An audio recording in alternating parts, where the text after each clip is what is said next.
जय माता दी। आप सभी को माघ मास गुप्त नवरात्रि की ढेरों शुभकामनाएं।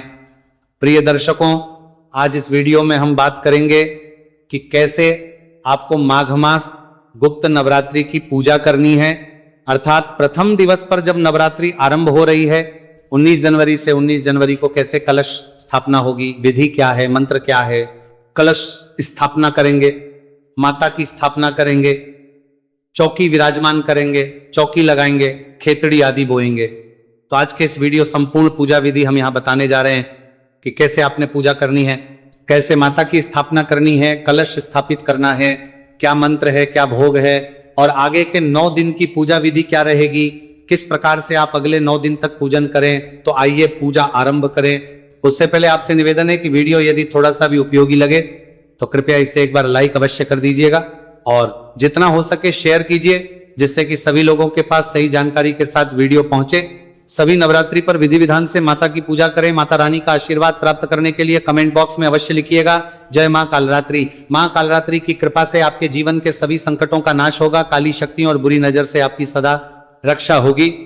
आप देख रहे हैं सनातन धर्म का संसार ज्योतिष संस्थान का प्रतिष्ठित यूट्यूब चैनल सनातन धर्म का संसार धार्मिक।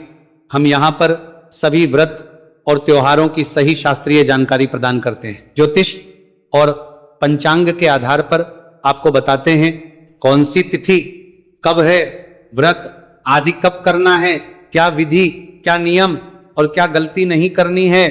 यदि आप सभी व्रत और त्योहारों की सही शास्त्रीय जानकारी पाते रहना चाहते हैं तो कृपया चैनल को सब्सक्राइब कीजिए और बेल आइकॉन को प्रेस कीजिए। जब आप सब्सक्राइब का बटन दबाएंगे तो वहां घंटी का निशान बना हुआ आएगा, उसको अवश्य दबाइएगा, तभी आपको हमारे सारे वीडियो प्राप्त होंगे। अन्यथा आपसे जानकारी चाहिए तो चैनल को सब्सक्राइब करें और बेल आइकॉन को प्रेस करें। तो आइए अब आगे बढ़ते हैं और चौकी स्थापित करते हैं, पूजन आरंभ करते हैं। तो ये भक्तों, पूजा की सामग्री क्या रहेगी ये मैं पिछले वीडियो में भी आपको बता चुका हूं। एक बार फिर से आप नोट कर लीजिए और वो सारी सामग्री एकत्र कर लीजिए। माता की चौकी के लिए आप 9 दिन का अनुष्ठान करने जा रहे हैं। 9 दिन माता की चौकी विराजमान रहेगी। एक तो चौकी चाहिए, चौकी पर बिछाने के लिए एक लाल रंग का वस्त्र चाहिए, कपड़ा, माता की कोई तस्वीर या प्रतिमा आपके पास होनी चाहिए जिनका आप पूजन करेंगे। 9 दिन प्रतिदिन की पूजा के लिए रोली, मौली, पान, सुपारी, पान का अभिप्राय है पान का पत्ता लेना है आपने, प्रतिदिन का एक पत्ता लगेगा। पान, सुपारी, लौंग, इलायची, धूप, दीप लौंग इतनी देर के 20-25 लौंग आ जाए, जिसमें इलायची भी इतनी ही होनी चाहिए और सुपारी कम से कम 10 होने चाहिए। धूप और दीप नैवेद्य के रूप में प्रतिदिन आप फल ला सकते हैं, या फल नहीं ला सकते तो आप नैवेद्य के रूप में मिश्री भी अर्पित कर सकते हैं, यानी कोई मिठाई हो तो वह भी अर्पित कर सकते हैं। एक तांबे का लोटा लीजिएगा, फूल माला लेनी है और पुष्प का रंग प्रतिदिन का जो अलग अलग होगा वो हम प्रतिदिन की पूजा के लिए अलग बताएंगे, वो आप लेते रहिएगा। माता को उड़ाने के लिए एक चुनरी होनी चाहिए और मां को जो भी श्रृंगार का सामान आप अर्पित कर सकें, जैसी आपकी सामर्थ्य है वो ले लीजिए। ये सारी सामग्री लेनी है। इसके अतिरिक्त कलश आपके पास होना चाहिए। कलश मिट्टी का ले सकते हैं या धातु का, तांबे का या पीतल का भी ले सकते हैं। कलश में रखने के लिए 2 हल्दी की गांठ चाहिएगी, 1 सुपारी चाहिए, 1 चांदी का सिक्का हो तो बहुत उत्तम है। थोड़ी सी दूर्वा की आवश्यकता होगी और थोड़े चावल, अगर केतरी बोना चाहते हैं, ज्वारे बोना है तो 1 पात्र चाहिएगा के लिए। जो मिट्टी का सकोरा जिसे हम कहते हैं उसमें थोड़ी मिट्टी की आवश्यकता होगी और 50 ग्राम जौ ले लीजिएगा। यह सामग्री है जो आपने लेनी है। और अगर आप अखंड ज्योत जलाना चाहते हैं, 9 दिन की ज्योत जलाना चाहते हैं तो उसके लिए एक दीपक की आवश्यकता होगी, या अगर दीपक ना हो आपके पास तो किसी कटोरी आदि में भी, बड़े पात्र में भी आप ये ज्योत प्रज्वलित कर सकते हैं। इस प्रकार से ये सारी सामग्री आपने एकत्र कर लेनी है। 19 तारीख दिन सोमवार का रहेगा, बड़ा ही उत्तम दिन है और अच्छा मुहूर्त भी है। तो आप सुबह स्नान आदि कीजिए, स्वच्छ वस्त्र धारण कीजिए। जो भी माताएं बहनें पूजन कर रही हैं, आज के दिन आपको अवश्य ही अपने बाल धोने चाहिए। सोमवार है, उत्तम दिन है और प्रथम नवरात्रि है। स्वच्छ वस्त्र धारण करके और जो आपका पूजा स्थल है, जहां आपने बैठ के पूजा करनी है, जहां चौकी लगानी है, उस स्थान पर पूर्व की ओर मुख करके आप बैठ जाएं। जो लौटा है तांबे का, उसमें पहले थोड़ा सा गंगा जल भरिएगा, फिर शुद्ध जल भरिएगा और फिर उस जल से उस सामग्री पर और जिस स्थान बैठ के आपने पूजन करना है, जहां आपने चौकी लगानी है, उस स्थान पर फूल के माध्यम से जल के छींटे दीजिएगा। हम यहां से मंत्र पढ़ते हैं। इससे क्या होगा कि वो स्थान जो है पवित्र हो जाएगा, वो जो सामग्री है वो शुद्ध हो जाएगी, क्योंकि आप तक पहुंचने से पहले ना जाने किस किस ने कैसे कैसे हाथ उसे लगाए होंगे, इसीलिए उसकी शुद्धता करनी आवश्यक होती है। ओम अपवित्रः पवित्रो व सर्वावस्थांगतोति वा यह स्मृत पुंडरीकाक्ष सबाह्याभ्यंतरः शुचिया। इस प्रकार से जल छींटे देके आपने स्थान को शुद्ध किया, सामग्री को शुद्ध किया। अब चौकी को बिछाइए, चौकी पर लाल वस्त्र बिछाइए, माता की जो तस्वीर या प्रतिमा आपके पास है उन्हें विराजमान कीजिए। अखंड ज्योत यदि आप जला रहे हैं तो उन्हें आसन दीजिए। आसन के रूप में या तो जौ रखिए, या आप गेहूं रख सकते हैं, या चावल है तो चावल रख सकते हैं, और उसके ऊपर वह दीपक रखेंगे। आप पुष्प रख के भी उसके ऊपर रख सकते हैं, पुष्प का भी आसन दे सकते हैं। पर जब भी आप ये रखे ज्योत रखेंगे ना, अखंड ज्योत, तो उसको आसन देना आवश्यक है। ज्योत जो है, दीपक जो है, वो डायरेक्ट पृथ्वी पर नहीं रखा जाता, आसन देकर ही उनको विराजमान किया जाता है। तो आसन दीजिए उन्हें और आसन देकर विराजमान कीजिए, अर्थात ज्योत रख दीजिए, दीपक रख दीजिए। कलश के लिए अष्टदल कमल बना सकते हैं, अन्यथा कुछ भी ना बनाना चाहें तो थोड़े से जौ या चावल या गेहूं जो भी आपके पास है वो रखिए और उसके ऊपर कलश को स्थापित कर दीजिए। उसमें पहले चांदी का सिक्का डालिए, हल्दी डालिए, हल्दी की जो साबुत हल्दी की गांठ आती है, सुपारी, दूर्वा डालिए, थोड़े से अक्षत डालिए, फिर थोड़ा गंगा जल डालिए और उसके बाद पानी से उसे भर दीजिए। उसके ऊपर पूर्ण पात्र रखिए, पूर्ण पात्र में जौ या चावल आपने भरने हैं, खाली नहीं छोड़ना। उसके ऊपर आप श्रीफल रखेंगे, नारियल रखेंगे। नारियल जब आप रखेंगे तो नारियल पर या तो चुनरी लपेट दीजिएगा, अगर आप लाए हैं तो अन्यथा मौली लपेटिएगा, और इस प्रकार से रखिएगा कि नारियल का मुख आपकी तरफ होना चाहिए और पात्र के ऊपर से स्थापित कर दीजिए। जवारे बोने के लिए जो पात्र लाए हैं उसको अच्छे से धो लीजिए, उसमें पहले मिट्टी डालिए, फिर जौ को भिगोइए। एक कटोरी में जब आप उसे रखेंगे 10 मिनट 15 मिनट, तो उसके बाद जो खराब जौ होंगे वो ऊपर पानी में तैर जाएंगे, उनको निकाल के फेंक दीजिएगा। बाकी जो नीचे जमे रहे कटोरी में, पात्र में, उनको आप पानी से निकाल के, और जो जवारे बोने का पात्र है उसमें डालिए, थोड़े थोड़े उसके ऊपर से पतली परत है मिट्टी की ओर डालिए, इससे वो आराम से अंकुरित हो जाएंगे। आप कलश जो है, जवारे का जो पात्र है, इसी के बीच में भी रख सकते हैं। जैसे कि जवारे इसके चारों तरफ से निकलेंगे, बीच में कलश रखा होगा, तो आप इस प्रकार से भी स्थापना कर सकते हैं। तो ऐसे आपने तस्वीर लगा ली, माता की अखंड ज्योत के लिए दीपक रख लेना है, कलश को स्थापित कर देना है और जवारे भी इस प्रकार से बो देने हैं। अब हम इनका पूजन करेंगे और पूजन से पहले संकल्प करेंगे। सबसे पहले अपने सीधे हाथ में जल लीजिए और हाथ धो लीजिए। अब चम्मच से थोड़ा थोड़ा जल अपने सीधे हाथ पे लेना है, एक एक मंत्र पर और पी जाना है। ओम केशवाय नमः पी जाइए, जल लीजिए। ओम माधवाय नमः पी जाइए। ओम नारायणाय नमः जल लीजिए, पी जाइए। ओम हृषिकेशाय नमो नमः, हाथ धो लीजिए। हाथ धो के अपने आप को तिलक कीजिए, मौली बांधिए। पारिवारिक जन यदि बैठकर पूजन कर रहे हैं तो उन्हें भी तिलक कीजिए, मौली बांधिए। अब ज्योत प्रज्वलित, यहां पर जो अखंड ज्योत है वह प्रज्वलित करेंगे।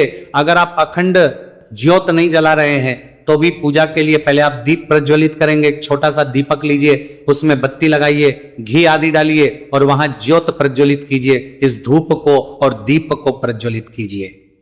धूप दीप प्रज्वलित करने के बाद अब आप पूजन का संकल्प करेंगे, नवरात्रि अनुष्ठान का संकल्प करेंगे। अगर व्रत भी कर रहे हैं तो उसका संकल्प करेंगे। संकल्प करने के लिए अपने सीधे हाथ पर जल लीजिए, अक्षत लीजिए, थोड़े पुष्प हैं तो पुष्प लीजिए। 1 रुपए का सिक्का दक्षिणा के रूप में कम से कम रखिए, अधिक जो रखना चाहें वह रख सकते हैं। 3 बार बोलिए, ओम श्री विष्णु, ओम श्री विष्णु, ओम श्री विष्णु। अपना नाम, अपना गोत्र, जिस स्थान पर बैठकर संकल्प कर रहे हैं वहां का मकान, नंबर, क्षेत्र का नाम, शहर का नाम, माघमासे शुक्ल पक्षी प्रतिपदायम, पुण्यतिथि, आयु आरोग्यता प्राप्त, सुख संपत्ति प्राप्त, मां आदि शक्ति जगदम्बा प्रसन्ना। अर्थात यह माघ मास गुप्त नवरात्रि 9 दिन पूजन, चौकी स्थापन, कलश स्थापन, दुर्गा सप्तशती पाठ और यह संकल्प माता रानी के चरणों में अर्पित कर दीजिए। यहां हमने संकल्प लिया है जिसमें आपको प्रतिदिन आप माता रानी का पूजन करेंगे। चौकी स्थापना कर रहे हैं, कलश स्थापना कर रहे हैं उसके लिए, और प्रतिदिन आप दुर्गा सप्तशती पाठ करेंगे या सुनेंगे। अगर आप ये नहीं कर रहे हो तो वो हटा दीजिएगा। जो जो काम इनमें से आप नहीं कर रहे हैं वो ना भूलिएगा। अगर व्रत कर रहे हैं का तो व्रत भी वहां पे संकल्प में बोलिएगा। संकल्प करने के बाद सबसे पहले आप कलश देव का पूजन करेंगे, क्योंकि कलश में सभी देवताओं का तो वास है ही। साथ ही गणेश जी महाराज का पूजन भी हम कलश में ही करेंगे। कलश देव का ध्यान करेंगे। यहाँ पे हम कलश का पूजन करेंगे, वरुण देवता का पूजन करेंगे। सभी देवताओं का वास कलश में है, उनका पूजन करेंगे और गणेश जी महाराज का पूजन करेंगे। इससे पहले आप ध्यान कीजिए, उसके बाद फिर हम का पूजन इसमें करेंगे। तिलक आदि लगाएंगे, ध्यान कीजिएगा। तुरता गंगे जय यमुने जय गोदावरी सरस्वती नर्मदे सिंधु कावेरी सर्वे समुद्र धूरी। बोलिए गणेश जी महाराज की जय, बोलिए कलश देव की जय। अब वरुण देवता का ध्यान कीजिए, क्योंकि वरुण देवता का वास भी कलश में है और बड़ा महत्वपूर्ण है। वो वरुणाय नमः हाथ में अक्षत पुष्प लेके और वह अर्पित कर दीजिए। जब आप ये मंत्र हम शुरू करेंगे उससे पहले हाथ जोड़ के और बैठ जाइएगा। हाथ में अक्षत और पुष्प लेके बैठना है, और जब ये मंत्र पूरे होंगे तो वो आप कलश देवता पर छोड़ दीजिएगा। उसके बाद जल से छींटे दीजिए, कलश देवता को तिलक कीजिए। कलश देवता को से कंठ पर एक तिलक लगाइए, या आप 7 बिंदी लगा सकते हैं। तिलक के लिए तिलक अक्षत अर्पित कीजिए। वस्त्र के रूप में मौली का एक टुकड़ा तोड़ लीजिए, वो अर्पित कीजिएगा। जनेऊ लीजिए और जनेऊ अर्पित कीजिए। जनेऊ को अर्पित करने से पहले का तिलक लगा लीजिएगा, से तिलक कीजिएगा, फिर अर्पित कीजिएगा। पुष्प समर्पित कीजिए। माला है तो माला पहनाइए। धूपम दर्शया, धूप दिखाइए और दीप दिखाइए के रूप में। या तो कोई फल है तो फल ले लीजिए, अन्यथा आप मिश्री लीजिए और वह अर्पित कर दीजिए। और जलाजमिनी कराइए, जल छोड़ दीजिए। तांबुल के रूप में आप पान का पत्ता लीजिए, उस पर 2 लौंग, 2 इलायची, सुपारी रखिए और वह अर्पित कर दीजिए। आप जो भी दक्षिणा अर्पित करना चाहते हैं, कलश देव, वरुण देव और सभी देवताओं के निमित्त वो इस पे अर्पित कीजिए और हाथ जोड़ के नमस्कार कीजिए कि हे कलश देवता, हे सभी देवताओं, ही गणेश जी महाराज, हमने आप सबका पूजन इस कलश में किया है। आप सभी इसे स्वीकार करें और यहाँ पर विराजमान रहें, जिससे कि हम 9 दिन माता के अनुष्ठान को पूर्ण करें और आपका पूजन करते रहें। इस प्रकार कलश पूजन करने के बाद जो आपने ज्योत जलाई है उधर भी तिलक कीजिए। पहले से वस्त्र के रूप में मौली अर्पित कर दीजिए, अक्षत छोड़ दीजिए, पुष्प छोड़ दीजिए। पुष्प अर्पित करने के बाद अग्निदेव को भोग के रूप में फल है तो फल अर्पित कीजिए या मिश्री अर्पित कर दीजिए और थोड़े से जल के छींटे दे दीजिएगा। तांबूल, पान का पत्ता लीजिए, 2 लौंग, 2 इलायची, सुपारी रखिए और वह अर्पित कीजिए। और जो भी दक्षिणा अर्पित करना चाहते हैं अग्निदेव के निमित्त वह अर्पित कीजिए। तदोपरांत जो खेतड़ी आपने बोई है, जवारे बोए हैं, तो वहां पर भी इसी प्रकार से पहले जल के छींटे दीजिए।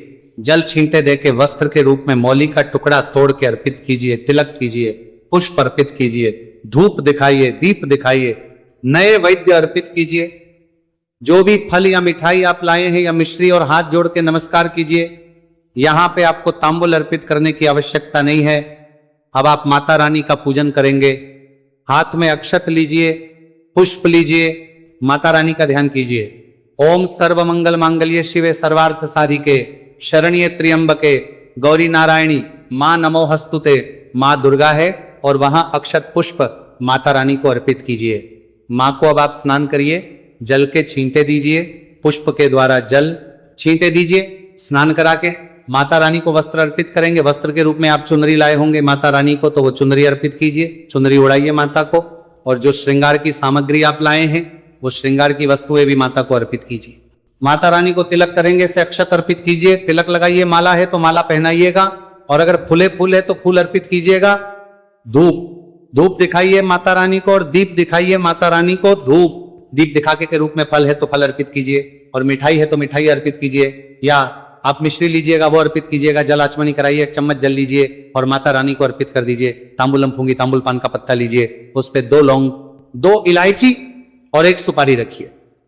पान का बीड़ा बनाइए और माता रानी को अर्पित कीजिए। शुभ दक्षिणा, और जो भी दक्षिणा माता रानी को अर्पित करना चाहते हैं वह दक्षिण अर्पित कीजिए। हाथ जोड़कर नमस्कार कीजिए कि हे मातेश्वरी, हे मां जगदम्बे, आज प्रथम नवरात्रि पर हमने आपका पूजन किया है, आपका आवाहन किया है। आपकी स्थापना की है, आप यहाँ विराजमान हो और इन नवरात्रि में यहाँ विराजमान होके पूजा को स्वीकार करें, ग्रहण करें और आशीर्वाद प्रदान करें, इस प्रकार से निवेदन करके और आपने पूजन पूर्ण किया है। इसके बाद अब आप आज के दिन का दुर्गा सप्तमी का पाठ या सुनना है तो सुनेंगे, जो स्वयं पढ़ रहे हैं वो पढ़ेंगे, अन्यथा आपको हम प्रतिदिन सुनाएंगे। दुर्गा सप्तशती आप हमारे चैनल पर सुनिएगा। दुर्गा रक्षा कवच भी सुन सकते हैं, प्रतिदिन का नियम ले सकते हैं। प्रथम नवरात्रि पर फिर से भी करेंगे। अगर आपको कोई भी पाठ ना मिले, मान लो दुर्गा सप्तशती या रक्षा कवच, तो आप केवल YouTube पे लिखिएगा दुर्गा रक्षा कवच आ जाएंगे या दुर्गा सप्तशती, तो आपको सभी अध्याय मिल जाएंगे। जो उस दिन का अध्याय है सप्तशती का, वहां सुन के और अपना अनुष्ठान पूर्ण कीजिएगा, सुनिएगा। सुनने के बाद फिर आप माता रानी की आरती करेंगे, पाठ आदि करने के बाद माता रानी की आरती करेंगे।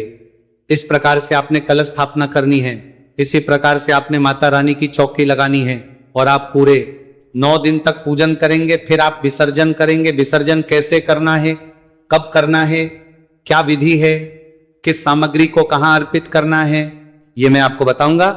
और प्रतिदिन की पूजा का वीडियो भी मैं आपको प्रतिदिन भेजता रहूंगा, तो आप उनको अवश्य देखते रहिएगा। पूरे 9 दिन की पूजा विधि यही रहेगी। पुष्प जो हैं वो उस दिन के जिस रंग के होंगे वो आपने अर्पित करने ही, बाकी जो भोग होगा उस दिन का जो होगा वो भोग अर्पित करना होगा, परंतु पूजा की जो विधि है वो यही रहेगी 9 दिन के लिए। अब हम बात करते हैं कि कलश स्थापना करनी कब है। तो 19 तारीख को सूर्य के मुख से प्रतिपदा है। 19 जनवरी से माघ का गुप्त नवरात्रि की शुरुआत हो गई है और आपने जो घट स्थापना करनी है वो करनी है सुबह 7:09 से और 10:46 के बीच में। ये उत्तम मुहूर्त का समय है, उत्तम मुहूर्त है, इसमें घट स्थापना करेंगे, कल्याणकारी है। इसके अभिजीत मुहूर्त भी इस दिन रहेगा, वो रहेगा 12:11 से और 12:53 तक। तो इस समय पर कलश स्थापना आदि कीजिए, बहुत कल्याणकारी, बहुत ही मंगलकारी रहेगा। कुछ और पूछना चाहें, कहना चाहें तो कमेंट बॉक्स में लिख के पूछ लीजिएगा। माता रानी सब पर कृपा करें। जय माता दी।